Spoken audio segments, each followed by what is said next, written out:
तो शशि, एक चीज मैं जरा लार्जर स्केल पे बता दूं और वो आम दर्शक की समझ के लिए बता दूं। देश में मोटे तौर पे बिहार में मोटे तौर पे कुछ 75, 76, 77 हजार पोलिंग बूथ थे। अब वहां पे करीब 91,000, 91,000 पोलिंग बूथ हैं। और ये क्लेम करता है इलेक्शन कमीशन कि पहला एक ऐसा राज्य जहां पे किसी भी पोलिंग बूथ में 1200 वोट से ज्यादा नहीं है। मैं पिछले 5 वर्षों से थोड़ा अपडेट ये नहीं हुआ हूं। 5 वर्ष 2019 तक 1,000 वोट पे एक बूथ होता था, लेकिन अब उन्होंने उसको 1200 तक खींच दिया। अब वो 1200 आइडियली माना जाता है कि 1200 के बाद अगर है, मतलब अगर कहीं 1800 वोट हैं तो वो 2 बूथ कर देते हैं या 16। बिहार में उन्होंने कहा है कि 1200 से ज्यादा कहीं वोट नहीं है। ये मोटे तौर पे मैं लार्जर एक चीज आपसे समझने के लिए पूछ रहा हूं। वहां पे जो बूथ लेवल पे जो इलेक्शन कमीशन का रिप्रेजेंटेटिव होता है, जिसको इलेक्शन कमीशन के माध्यम से नियुक्त किया जाता है, उसका नाम बीएलओ होता है। बीएलओ के लिए यह आवश्यक है कि वो किसी ना किसी रूप में सरकार से उसका संबंध रहे।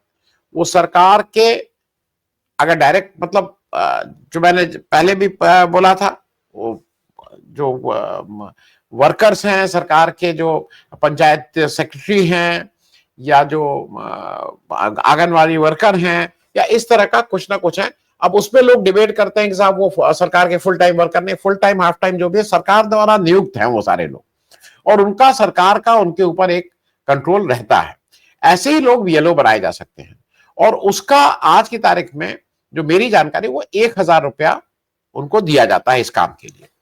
और उनका यह है, चूंकि 1200 लोगों को ही उनको देखना है, अगर मोटे तौर पे बात करें तो करीब 250-300 घर के बीच में उनको घूमते रहना होता है। कौन मरा, कौन जिया, कौन गया, कौन आया, ये उनके माध्यम से वो डोर टू डोर करते रहते हैं। मैं गांव में तो ये बिल्कुल ऐसे ही होता है। इसके अलावा आपकी साइड से हो सकता है। इसको बहुत क्लियरली समझना चाहिए कि जब आप वहां पे एडिशन या डिलीशन करते हैं, जो फॉर्म 6, फॉर्म 7, फॉर्म 8, अलग अलग फॉर्म है, मैं उसकी डिटेल्स में नहीं जा रहा हूं। किसी से एडिशन होता है, किसी से डिलीशन होता है, किसी से अपडेशन होता है। इन सारे फॉर्म्स का जब बीएलओ डालता है तो उसको एक एक्सेस मिलती है वोटर लिस्ट तक जाने की। वो एक्सेस उसको यूनिक मिली रहती है क्योंकि ये उसका नंबर है। तो हर पोलिंग बूथ पे हर जो एक्सेस के लिए वो बीएलओ के माध्यम से जाना है।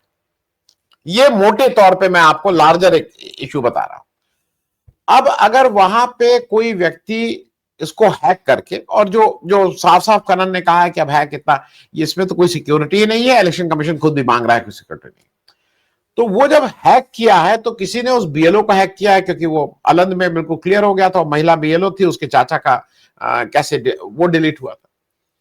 तो ये जब हैक हुआ और किसी ने उस बीएलओ को के आईडी को हैक किया है, तो ये केवल इलेक्शन कमीशन ही बता सकता है।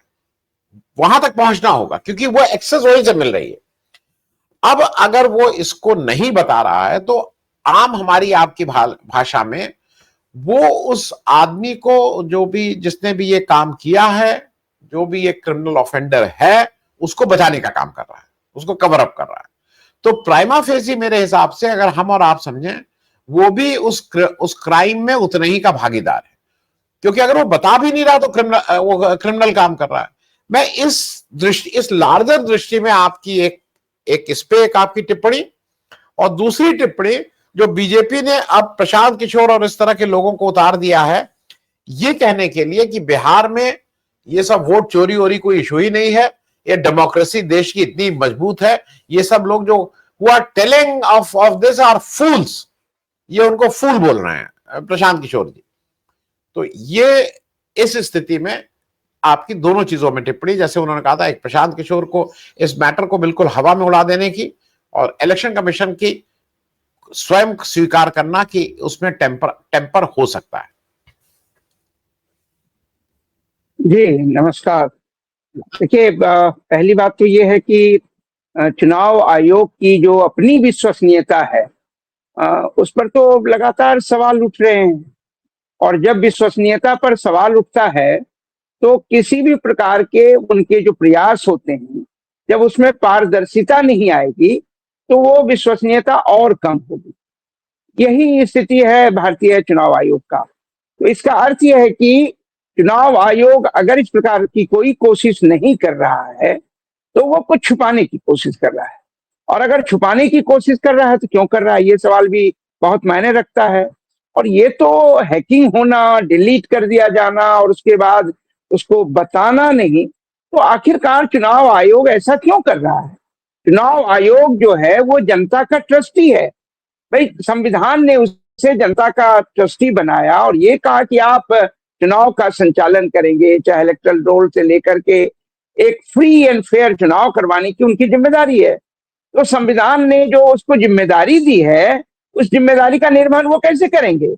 उसके लिए आवश्यक है कि निष्पक्षता उनकी और फिर उनके कार्य प्रणाली में पूरी तरह से पारदर्शिता। ये दोनों बहुत इंपॉर्टेंट पार्ट हैं और दोनों पे सवाल हैं। पारदर्शिता के वो स्वयं पक्ष में नहीं है और निष्पक्षता उनकी पहले से ही संदेह के घेरे में। और इस निष्पक्षता के संदेह में आने के एक और भी इंपॉर्टेंट कारण है कि आखिरकार चुनाव आयोग की नियुक्ति में जिस प्रकार से प्रधानमंत्री ने सुप्रीम कोर्ट के आदेश के बावजूद जो परिवर्तन किया, कानून के द्वारा परिवर्तन करके उन्होंने एक और मंत्री को चीफ जस्टिस ऑफ इंडिया की जगह जो है वहां नियुक्त कर लिया। तो ये जो नॉमिनेट किया उन्होंने, सवाल यहां उठेगा आखिर सरकार की नीयत में खोट नहीं है तो ऐसा वो क्यों कर रही है? अगर उन्हें लगता है कि जनता में उनकी बहुत लोकप्रियता है, जनता उसे चाहती है, तो चुनाव कराने में चुनाव आयोग को फ्री हैंड देना कि वो संविधान के अपने दायित्वों का निर्वहन करें, उसमें प्रॉब्लम कहाँ है? इसका मतलब है कि भारतीय जनता पार्टी या मोदी सरकार को जनता पर विश्वास नहीं है, और जनता पर विश्वास नहीं है क्योंकि उनकी लोकप्रियता जनता में लगातार गिरती गई। जिन वायदों के द्वारा, जिन सपनों के दिखा करके उन्होंने जो है सत्ता में अपनी वो पहुंच बनाई, वो सपने तो कभी पूरे नहीं हुए, बल्कि लगातार क्या स्थितियां आप देख रहे हैं 11 वर्षों में क्या स्थिति बनी है।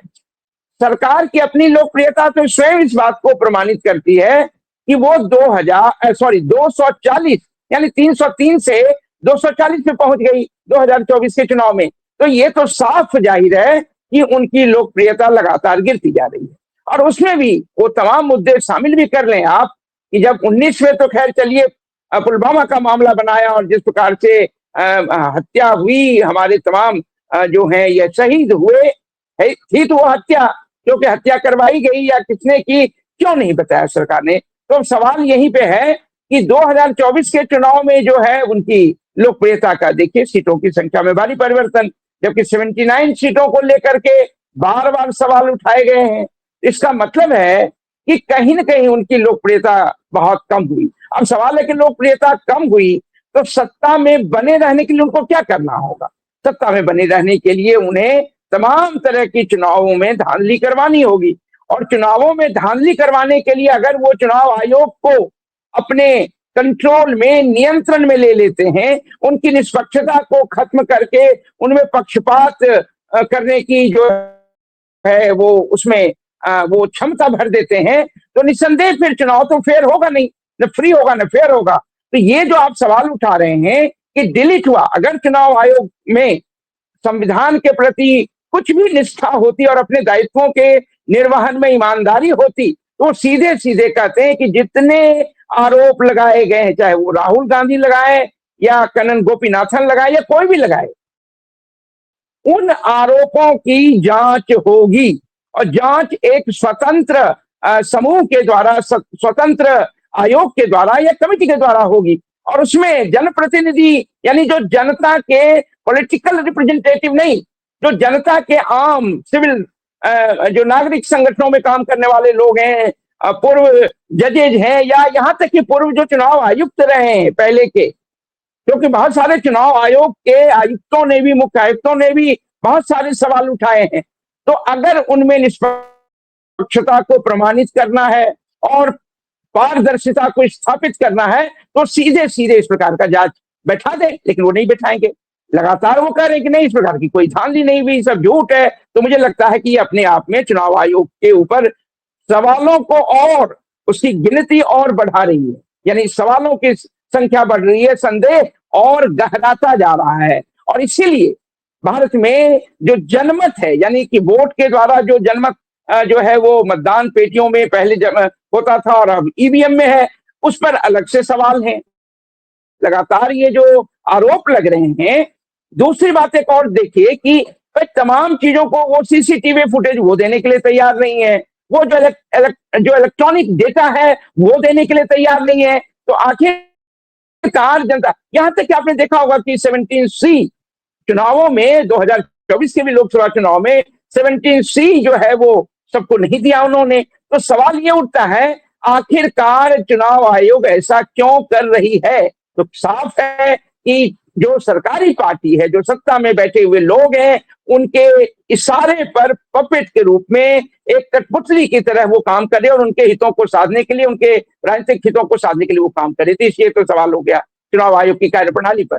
दूसरा जो सवाल आप प्रशांत किशोर जी का उठा रहे हैं, देखिए प्रशांत किशोर जी ने अभी हमारे एक साथी ने आपको बताया भी, जय नारायण जी ने, कि क्या वो पहले क्या थे और कैसे कैसे फिर 2014 के चुनाव में किस प्रकार से वो मोदी के लिए काम कर रहे थे। कई बार उन्होंने स्वीकारा भी है इस बात को। इसका अर्थ, और कई पार्टियों का वो काम करने के लिए कभी टीएमसी, एनसीपी के पास भी गए, कांग्रेस के पास भी, सब जगह नीतीश कुमार के लिए भी वो काम कर रहे थे। तो एक ऐसा व्यक्ति जो शुद्ध रूप से अपने हितों के लिए प्रोफेशनल काम को करता है, उसमें पैसे कमाता है, तो उसके उसके जो इंटरेस्ट है वो तो बिल्कुल अलग है। अब उनकी राजनीतिक महत्वाकांक्षा जग गई।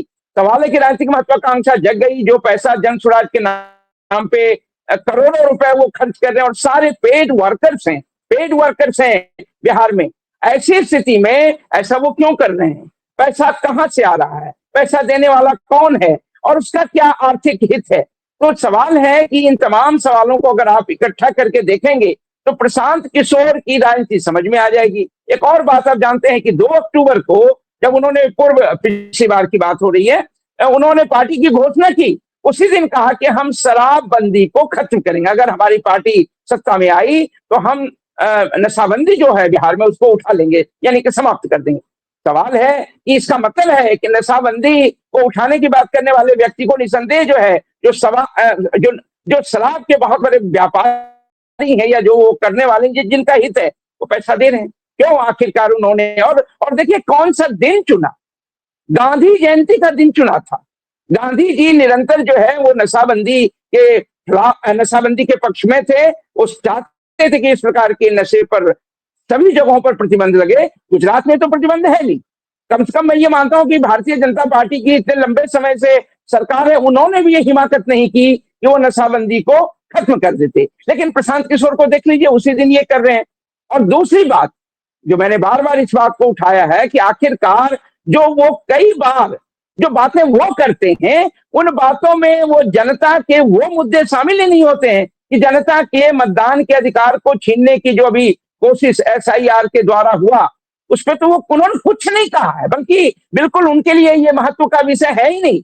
तो आप सोच सकते हैं कि महत्व का विषय क्यों नहीं है उनके लिए। इसका मतलब है कि एसआईआर के द्वारा अगर लोगों के मतदान के अधिकार को चुराया जा रहा है, जिस प्रकार से वोट बंदी की जा रही है, तो उन्हें लगता है कि इसका फायदा तो सरकार को मिलेगा ही, तो वो सरकार के लिए काम कर रहे हैं। तो ये तो बात साफ प्रमाणित है, वो बिहार की जनता में एक भ्रम पैदा कर रहे हैं। वो भ्रम पैदा करके निस्संदेह भारतीय जनता पार्टी और मोदी यानी कि एनडीए उसको फायदा देना चाहते हैं। एक और बात मैं यहाँ प्रमाणित कर दूं, एक और एजेंट के रूप में वो काम कर रहे हैं।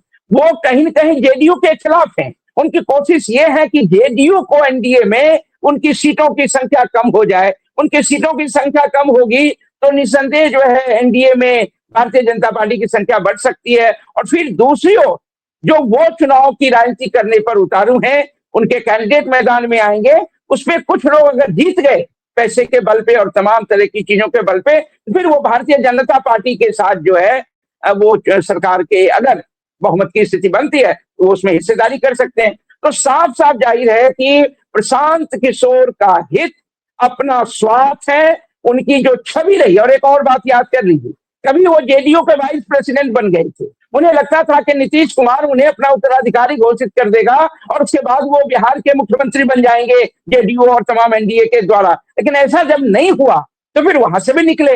तो इस व्यक्ति के चरित्र के विषय में उनकी अपनी जो राजनीतिक महत्वाकांक्षा है उसके विषय में, और भारतीय जनता पार्टी से 2014 के ही 60 गांठ और तमाम चीजों को याद कीजिए, तो इससे समझ सकते हैं कि इस व्यक्ति का व्यक्तित्व क्या है। तो अब सवाल है कि प्रशांत किशोर जैसे लोगों पर क्या चर्चा की जाए, जो जो एक तो जन और स्वराज, और क्या चर्चा करके कहा जाए। मुझे लगता है कि मीडिया के, गोदी मीडिया के द्वारा जिस प्रकार से उनको प्रमुखता दी जाती है, उस प्रमुखता को देने में भी उसके पीछे भी यही कारण है कि भारतीय जनता पार्टी उसको चाहती है कि ऐसा प्रोजेक्ट करके रखें, एक तरफ वो जेडीयू का भी नुकसान कर दे, एक तरफ जो है महागठबंधन का नुकसान करे और भारतीय जनता पार्टी को फायदा हो, और दूसरी तरफ जो है अगर इनको कुछ सीटों की प्राप्ति हुई तो निसंदेह जो है सरकार को बनाने में जो वो भारतीय जनता पार्टी के एक प्रकार से जो है वो अलायंस पार्टनर बन जाए। तो मुझे लगता है इस रोशनी में प्रशांत किशोर के राजनीतिक चरित्र को समझने की आवश्यकता है। जी धन्यवाद।